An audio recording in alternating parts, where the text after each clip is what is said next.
Gold, trusted gold buyers. మీరు తాకట్టు పెట్టిన బంగారాన్ని విడిపించి ఈ రోజు ఉన్న మార్కెట్ ధరకు కొనబడను.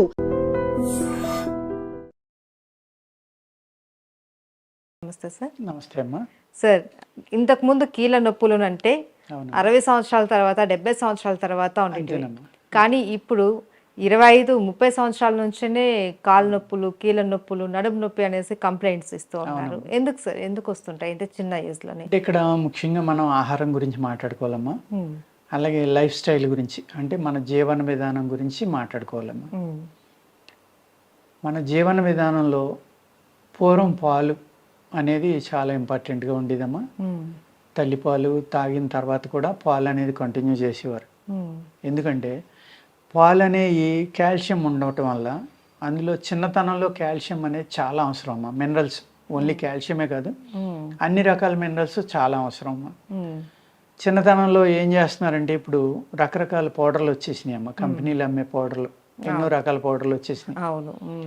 ఆ పౌడర్స్ వాడుతున్నారు. అవి నిల్వ ఉన్నాయి అమ్మ, ఎన్నో సంవత్సరాల నుంచి ఉంటాయి. 6 నెలలు, సంవత్సరం, 3 నెలలు ఇలాగ. పూర్వం ఏం చేసేవారంటే అప్పటికప్పుడు అన్ని రకాలు కలిపి పప్పులు, పెసరపప్పు, మినపప్పు, కందిపప్పు ఇలాంటి కొద్దిగా లైట్గా వేపించి పౌడర్లు చేసి కానీ, అన్నీ తల కాస్త వేసి కానీ ఒక అత్తేసరి అన్నం లేక వండటం, లేకపోతే ఈ పౌడర్ని ఉడకబెట్టి అందులో అన్నం కలిపి చెయ్యి తడిసిపోయేటంత నూనె, నెయ్యి కలిపి కానీ ఆ పిల్లలకి పెట్టడం. గోరుముద్దలు అనేది ఉండేదమ్మా, మేగడ కలిపి. ఇవన్నీ కూడా హైలీ మినరల్లో మంచి హై ప్రోటీన్, విటమిన్స్ తోటి కూడిన ఫుడ్ అమ్మ. అది అప్పట్లో పెట్టేది. ఇప్పుడు అవి ఏం పెట్టట్లా, రకరకాల ఫుడ్స్ వచ్చేసినాయి అమ్మ. ఇవి కూడా ఉపయోగపడుతున్నాయి, బాగానే ఉపయోగపడుతున్నాయి పిల్లల గ్రోత్లో కానీ ఇంకోటి కానీ. అక్కడ అసలు ఫలితం లేదని నేను చెప్పట్లేదమ్మా, కానీ అది న్యాచురల్గా వచ్చినాయి. ఏమో కొంచెం నిల్వ ఉండటానికి ప్రిజర్వేటివ్స్ అని ఇంకోటని ఇవన్నీ కలపడానికి ఏదైతే అవసరమో ఆ సెల్స్ని విడదీసి, ఏదైతే ఒక ఇంగ్రీడియంట్ ఉందమ్మా అందులో హ్యూమన్ బాడీకి ఏది ఉపయోగపడుతుందని ఆ సెల్ మ్యాప్ని విడదీసి, జీన్ మ్యాప్, ఆ సెల్ని తీసుకుని దాన్ని ఇందులో కలపడం వల్ల ఫైబర్ అనేది నష్టం అవుతుంది. ఫైబర్ కంటెంట్ ఉంటే అది త్వరగా ఖరాబ్ అయిపోతుంది. అవును. ప్లస్ ఈ ఫైబర్ లేకపోవడం వల్ల ఏమవుతుందంటే ఇంటెస్టైన్స్ క్లీన్ అవడం అనేది తగ్గుతుంది. అదేవిధంగా ఈ డెఫిషియన్సీ ఉన్న ఆహారాలు, అంటే ఏ అయితే కావాలో అవి తినకుండా అనేక రకాల కొత్త రకం ఫుడ్స్ వచ్చేసినాయి అమ్మ. ఈ ఫుడ్స్ తినటం వల్ల పూర్వం అటుకులు ఉండేవి, ఇప్పుడు ఏయో అంటున్నారు, కెల్లాగ్స్ ఏంటంటారు, ఏయో అంటారు కదమ్మా, ఫ్లేక్స్ అంటారు. ఆ కార్న్ ఫ్లేక్స్ అని, ఆ ఫ్లేక్స్ అని, ఈ ఫ్లేక్స్ అని అయ్యో కల్పిస్తున్నారమ్మా. అలా కాకుండా పూర్వం ఏం చేసేవారంటే ఈ నెయ్యి ఎప్పుడైతే చక్కని మేగడ, నెయ్యి, పెసరపప్పు, కందిపప్పు ఇవన్నీ అందులో ఉండేయో అద్భుతమైన ప్రోటీన్, విటమిన్ ఆహారం ఉండేదమ్మా. అదేవిధంగా ఈ సైకిల్ తొక్కేవారు తప్ప స్కూటర్లు లేకపోతే కార్లు ఇలాంటివి లేవు. ఇవాళ ఒక 200 మీటర్స్ వెళ్ళాలన్నా బండి తీస్తున్నారమ్మా. పూర్వం నడిచి వెళ్ళేవాళ్ళు. 200 మీటర్స్ కాదు, 5 కిలోమీటర్స్, 10 కిలోమీటర్స్ ఇలా నడిచేవారు. కష్టం అనేది ఎక్కువ ఉండేదమ్మా పూర్వం. ఆ కష్టపడడం వల్ల ఆహారం ఏ సీజన్లో వచ్చే ఆ సీజను, కల్మషం లేని ఆహారం, ఏదైతే ఈ కెమికల్స్, పురుగు మందులు, ఎరువులు లేని ఆహారం తిన్నారో అది భూమిలో కూడా అద్భుతమైన శక్తి ఉండేదమ్మా. ఎందుకంటే ఆవు పెంట కానీ, దోళ్ల పెంటలు కానీ ఇలాంటివే బలం కోసం, పంట పండించడం కోసం పొలాల్లో వాడేవారమ్మ. ఇప్పుడు అనేక రకాల కెమికల్స్ వాడేస్తున్నారు. ఆ కెమికల్స్ ఆహారంలోకి వచ్చేసి ఆ కెమికల్స్ వల్ల మన ఆరోగ్యాలు పాడైపోతున్నాయి. ఎముకలు అనేవి తొందరగా వీక్ అయిపోతున్నాయి. ఎముకల్లో గట్టిదనం ఉండట్లేదమ్మా. అదేవిధంగా స్వీట్ కార్న్ చాలా ప్రమాదం అమ్మా, బ్రాయిలర్ చాలా ప్రమాదం. ఇవన్నీ కూడా గ్రోత్ ప్రమోటర్స్ ఉన్నాయి. ఇవన్నీ కూడా ఈ తినటం వల్ల ఏమవుతుంది, మనుషులు అయితే మంచి హైట్ అవుతున్నారు, చూడడానికి బాగానే ఉంటున్నారు. ఒక 4 అడుగుల నుంచి కిందకి దూకితే కాళ్ళు ఇరిగిపోతున్నాయి, బలం లేక, ఎముకల్లో గట్టిదనం లేక. మేము 20 అడుగుల నుంచి చాలా ఈజీగా దూకేవాళ్ళం, గంతులు వేసేవాళ్ళం, చెట్లు ఎక్కేవాళ్ళం, చెట్టు మీద నుంచి దూకేసేవాళ్ళం, గోడల పెంచి దూకేవాళ్ళం. అప్పుడు గోడలు కూడా 10 అడుగులు ఉండేవమ్మా. ఇప్పుడు 10 అడుగులు అక్కర్లేదమ్మా, 5-6 అడుగుల నుంచి కిందకి దూకిన వెంటనే కాళ్ళు ఇరిగిపోవడం, ఎముకలు తప్పుకోవడం ఏదో ఒకటి జరుగుతుంది. అంటే స్లిప్ అయితే చాలు బోన్ ఫ్రాక్చర్ అయిపోతుంది.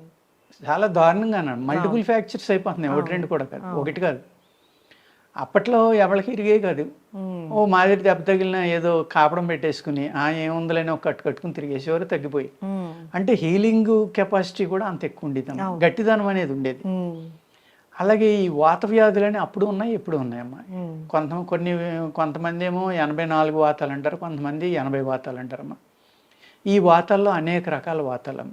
అందులోనే మీరు అడిగినట్టుగా కీళ్ళవాతం అని, దాన్ని రొమటాయిడ్ ఆర్థరైటిస్ అంటారు, లేకపోతే ఆస్టియోపోరోసిస్ అని, ఇంకోటని, లేకపోతే ఎముకలు మెత్తబడిపోయినాయి. ఆస్టియోపోరోసిస్ ఏమవుతుందమ్మా, ఎముకలు మెత్తబడిపోతాయి, నడుస్తూ ఉండగా ఇరిగిపోతాయి ఎముకలు.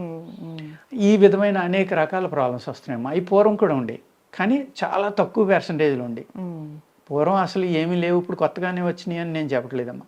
పూర్వం కూడా ఇవన్నీ ఉండేవి, కానీ ఇప్పుడు ఏమవుతుందంటే తొందరగా ఎఫెక్ట్ అయిపోతుంది. మీరు అడిగినట్టుగా క్వశ్చన్లో 60 ఏళ్ళు 50 ఏళ్ళు దాటిన వాళ్ళకి ఏళ్ళ నొప్పులు అంటే ఓకే అనుకున్నాడు. ఇప్పుడు కొన్ని మా కేసెస్ వస్తాయంటే అమ్మ 17-18 ఏళ్ళకే అసలు నన్ను పడుకునేట్లేదండి, కూర్చొనివ్వట్లేదు, నాకు నడు నొప్పి అని వస్తాడు, ఒకళ్ళు మెల్ల నొప్పి అని వస్తారు, ఒకళ్ళు చేతుల నొప్పులు అని వస్తారు. ఎందుకంటే ఎక్సర్సైజ్ లేకపోవడం ఒకటమ్మా, ఎండలో తిరగకపోవడం, సుఖపడిపోవటం మనిషి. అసలు 10 అడుగులు వేయాలన్నా బండి తీయటం వెళ్ళడం. పూర్వం రైతులు నడిచి తప్ప పొలం వెళ్ళేవారు కాదమ్మా. ఆ తర్వాత సైకిళ్ళు వచ్చినాయి, ఇప్పుడు బళ్ళు.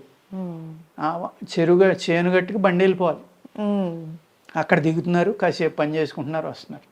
అంతే తప్ప నడిచి వెళ్ళడం అనేది కానీ, ఆ తెల్లారుజామున లేచి బయటికి వెళ్ళడం, మంచి ఆక్సిజన్ పీల్చుకోవడం ఏమీ లేవమ్మా. వీటి వల్ల కూడా చాలా విపరీతమైన జబ్బులు వస్తున్నాయి. అందుకేం చేయాలంటే చిన్నప్పటి నుంచి పిల్లలకి ఏం చేయాలి, మనం పూర్వకాలంలో ఏ ఆహారం తినేవాళ్ళమో ఆ ఆహారం అలవాట్లోకి వెళ్ళి పాలు అనేది కంపల్సరీగా తాగాలమ్మా. ఇప్పుడు చాలామంది పాలు తాగొద్దు, పంచదార తినొద్దు, ఏయో కారణాలు చెప్తున్నారు. పాలు తాగొద్దని ఎందుకు చెప్తున్నారమ్మా? డాక్టర్ల దగ్గరికి వెళ్తే, ఈ బోన్ స్పెషలిస్టుల దగ్గరికి వెళ్తే వాళ్ళు అంటారు, మీకు 50 ఏళ్ళు వచ్చినాయి, కాల్షియం డెఫిషియన్సీ వస్తుంది, ఉదయం ఒక గ్లాసు సాయంత్రం ఒక గ్లాసు పాలు తాగండి కంపల్సరీగా అని వాళ్ళు చెప్తున్నారు. కొంతమంది పాలు తాగొద్దని చెప్తున్నారు. అంటే ఎవరికి తోచింది వాళ్ళు చెప్తున్నారమ్మా. నా సలహా అయితే తాగొచ్చమ్మ పాలు, ఎందుకంటే దాంట్లో మంచి కాల్షియం ఉంటుంది, అనేక రకాల మినరల్స్ అన్నీ ఉంటాయి కాబట్టి తాగొచ్చు. అందులో ఆవు పాలు నెంబర్ 1 అమ్మ. తప్పకపోతే మిగిలిన గేదె పాలు అనే ఇవన్నీ తాగాలి. ఆవు పాలు అయితే మట్టుకి అద్భుతంగా పనిచేస్తాయమ్మ. ఎందుకంటే ఆవు భూమి నుంచి వచ్చే గడ్డి తిన్న దాంట్లోంచి అబ్జర్వ్ చేసుకోవాల్సింది కాకుండా కాస్మిక్ ఎనర్జీ ఏదైతే ఈ మ్యాగ్నెటిక్ ఫీల్డ్స్ ఉన్నాయో ఈ సృష్టిలో, కాస్మిక్ ఎనర్జీ, యూనివర్సల్ ఎనర్జీ అంటాం. ఆ ఎనర్జీ ఏదైతే ఉందో ప్రకృతిలో, ఆ ఎనర్జీని మోపురం ద్వారా బాడీకి ఇస్తుందమ్మా, అబ్జర్వ్ చేసుకుని. అప్పుడు ఏమవుతుందంటే ఆవు యొక్క పాలలో ఎక్స్ట్రా శక్తులు మనకి అనేక రకాల మెడిసినల్ వాల్యూస్ వస్తాయి. ఆ శక్తిని అబ్జర్వ్ చేసుకుని మనకి ఇవ్వడం వల్ల. అందుకు ఆవు పాలు తాగడం అనేది ఎంతో ఇంపార్టెంట్ అమ్మా. ఎంతో కంపల్సరీగా పాటింతే కనుక అసలు మనిషి జబ్బు నుంచి చాలా వాటి నుంచి తప్పుకోవడానికి అవకాశం ఉంది. ఈ కీళ్ళ వ్యాధులు ఇలాంటి వాటి మీద ఆవు పాలు, ఆవు నెయ్యి అనేది అద్భుతంగా పనిచేస్తున్నాము. అదేవిధంగా అనేక రకాల మందులు ఉన్నాయమ్మ. ఇందులో గుగ్గిలం కలిపిన మందులు వాడతారు, వావిలాకు కలిపిన మందులు వాడతారు, అనేక రకాలు, చాలా రకాలు ఉన్నాయమ్మ. వాత వ్యాధుల్లో ఎక్కువ ఆయుర్వేదంలో ఎక్కువ వ్యాధులు ఉన్నాయి. వాత వ్యాధులునమ్మ జ్వరాలు. జ్వరాలు ఒక 250-300 రకాలు ఉంటాయమ్మ ఆయుర్వేదంలో. అందుకు ప్రతి ఆయుర్వేద పుస్తకంలో జ్వరం గురించి రాసిన తర్వాతే మిగిలిన జబ్బుల గురించి రాస్తారమ్మ. ఎందుకంటే ఈ జ్వరాలే అనేక రకాల వ్యాధులకు కారణం అవుతాయి. హార్ట్ అటాక్ కానీ, హార్ట్లో హోల్కి కానీ, లేకపోతే బ్లాకేజెస్ కానీ. అంటే ఇది ఒక సిమ్టమ్ లాగా వస్తుందా సార్? హై ఫీవర్ వచ్చినప్పుడు అనేక రకాల సైడ్ ఎఫెక్ట్లు బాడీలో జరుగుతాయమ్మా. ఈ జ్వరాల్లో ఎముకల్లోకి వెళ్ళి జ్వరాలు ఉంటాయమ్మా. అదేవిధంగా ఎముకల లోపల మజ్జ అంటాం మనం, బోన్ మ్యారో అంటాం. ఆ బోన్ మ్యారోలో ఉన్న సెల్స్ ఏవైతే ఉన్నాయో ఆ సెల్స్కి ఫీవర్ వస్తుందమ్మా. అది మీకు దీంట్లో దొరకదు, థర్మోమీటర్లో. బాడీ హీట్గా కూడా ఉండదు, కానీ అక్కడ ఫీవర్ ఉండి వాటిని తినేస్తాం. అటువంటి ఫీవర్స్ వల్లే ఈ క్యాన్సర్స్ కానీ, ఆటో ఇమ్యూన్ ప్రాబ్లమ్స్ కానీ ఇవన్నీ రావడానికి కారణం అమ్మా. అందుకు ఏ అయితే ఎముకల నొప్పులు ఉన్నాయో, కీళ్ళ నొప్పులు, నరాల నొప్పులు, మజిల్స్ నొప్పులు, ఈ నరాలు మజిల్స్ నొప్పులు కూడా, ఈ నొప్పులు ఉన్న వాళ్ళు ఏమంటారంటే మాకు ఎముకల నొప్పులు అనే చెప్తూ ఉంటారు. వాళ్ళకి అర్థం అవుతుంది మేము అడిగితే కానీ. ఆ విధంగా అడిగిన తర్వాత వాళ్ళు చెప్పిన తర్వాతే వాళ్ళ లక్షణాలను బట్టి అనేక రకాల మందులు తయారు చేసి ఇవ్వటం జరుగుతుందమ్మా ఆయుర్వేదంలో. ఆహారంలో ఏం చేయాలంటే ఈ పాలు ఎక్కువ తీసుకోవటం, నువ్వులు చిమ్మిల్ లాంటివి తినటం, అలాగే మినువులు వేపించుకుని సున్నుండలు లాంటివి తినటం, ఇటువంటివి చాలా బలమైనవి అమ్మ. ఎముకలు గట్టిపడాలి అంటే నువ్వులు సిమ్మిలు చాలా అద్భుతంగా పనిచేస్తుందమ్మా. అదేవిధంగా పాలు పనిచేస్తాయి, పాలకూర పనిచేస్తుంది. ఇలాగ ఏదైతే కాల్షియం ఎక్కువ ఉంది, ఏదైతే మినరల్స్ ఎక్కువ ఉన్నాయి, ఈ మినరల్స్ ఎక్కువ ఉన్నాయి మసాలా దినుసుల్లో కూడా ఎక్కువ ఉంటాయమ్మా. ఏది జాజికాయ, జాజి పువ్వు, జాపత్రి, లవంగాలు, ఈ 4 వాటిల్లో అనేక రకాల మెటల్స్ ఉంటాయమ్మా. ఈ 4 కూడా వేపించుకుని మనం మసాలాల కింద కలుపుకుని తినడం వల్ల కూడా బోన్స్ గట్టిపడతాయి. అందరూ ఏమనుకుంటారంటే ఎక్కువ మసాలా తింటే ఏదో ప్రమాదం అయిపోతుంది, వేడైపోతుంది, మసాలా తినకూడదు, మసాలా దినుసులు తినకూడదు అంటారు. కానీ అవన్నీ అద్భుతమైన మెడిసిన్స్ అమ్మ. మీకు లవంగాల గురించి 3-4 పేజీలు ఉంది, యాలక్కాయల గురించి ఉంటుంది, జాపత్రి, జాజికాయ, దాల్చిన చెక్క, ఇవన్నీ కూడా అనేక రకాలుగా మీకు ఉపయోగపడతాయి. అంచేత ఇలాంటి హెర్బ్స్ తింటా మనం ఏదైతే పూర్వకాలం మనం వాడుకునే వాళ్ళము ఆ రకమైన ఫుడ్స్ తీసుకుంటే అమ్మ ఎముకలు గట్టిగా ఉంటాయి.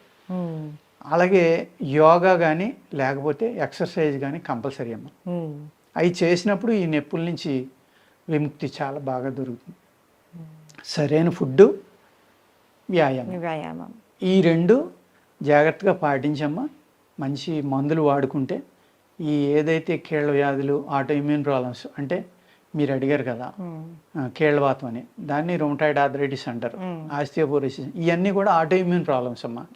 వాటికి మందులు లేవని చెప్తారు, జీవితాంతం ఏదో బిళ్ళమింగండి పెయిన్ కిల్లర్ అని చెప్తారు. అలా కాకుండా రూట్లోంచి తీసేయడానికి అవకాశం ఉందన్నమాట. తీసేసి పూర్తిగా తగ్గించడానికి కూడా అద్భుతమైన అవకాశాలు హోమియోపతిలో ఉన్నాయి, సిద్ధాలో ఉన్నాయి, ఆయుర్వేదంలో ఉన్నాయి, యునానీలో ఉన్నాయి. ఇవన్నీ కూడా ప్రకృతి సిద్ధమైన వైద్య విధానాలు కాదమ్మా. అలాగే వేల సంవత్సరాల నుంచి వచ్చిన వైద్య విధానాలు.